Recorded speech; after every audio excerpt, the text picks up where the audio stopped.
Chapter 20.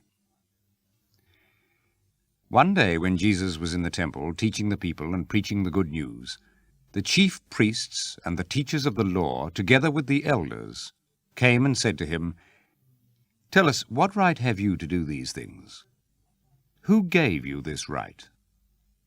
Jesus answered them, "Now let me ask you a question.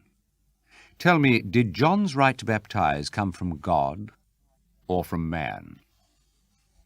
They started to argue among themselves. "What shall we say? If we say from God, he will say, 'Why then did you not believe John?' But if we say from man, this whole crowd here will stone us, because they are convinced that John was a prophet." So they answered, "We don't know where it came from." And Jesus said to them, "Neither will I tell you then by what right I do these things."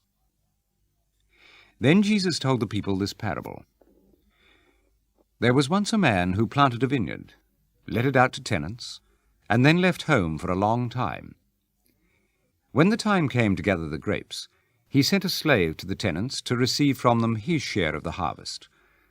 But the tenants beat the slave and sent him back without a thing. So he sent another slave. But the tenants beat him also, treated him shamefully, and sent him back without a thing. Then he sent a third slave.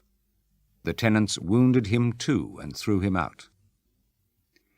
Then the owner of the vineyard said, "What shall I do?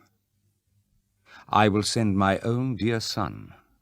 Surely they will respect him." But when the tenants saw him, they said to one another, "This is the owner's son. Let us kill him, and his property will be ours." So they threw him out of the vineyard and killed him. "What then will the owner of the vineyard do to the tenants?" Jesus asked. "He will come and kill those men, and hand the vineyard over to other tenants." When the people heard this, they said, "Surely not." Jesus looked at them and asked, "What then does this scripture mean? The stone which the builders rejected as worthless turned out to be the most important of all. Everyone who falls on that stone will be cut to pieces, and if that stone falls on someone, it will crush him to dust." The teachers of the law and the chief priests tried to arrest Jesus on the spot, because they knew that he had told this parable against them. But they were afraid of the people. So they looked for an opportunity. They bribed some men to pretend they were sincere, and they sent them to trap Jesus with questions, so that they could hand him over to the authority and power of the Roman governor. These spies said to Jesus, "Teacher, we know that what you say and teach is right. We know that you pay no attention to a man's status, but teach the truth about God's will for man. Tell us, is it against our law for us to pay taxes to the Roman emperor or not?" But Jesus saw through their trick and said to them, "Show me a silver coin." "Whose face and name are these on it?" "The emperor's," they answered. So Jesus said, "Well then, pay the emperor what belongs to the emperor, and pay God what belongs to God." There before the people they could not catch him out in anything, so they kept quiet, amazed at his answer. Then some Sadducees, who say that people will not rise from death, came to Jesus and said, "Teacher, Moses wrote this law for us. If a man dies and leaves a wife but no children, that man's brother must marry the widow so that they can have children who will be considered the dead man's children. Once there were 7 brothers. The eldest got married and died without having children. Then the second one married the woman, and then the third. The same thing happened to all 7. They died without having children. Last of all, the woman died.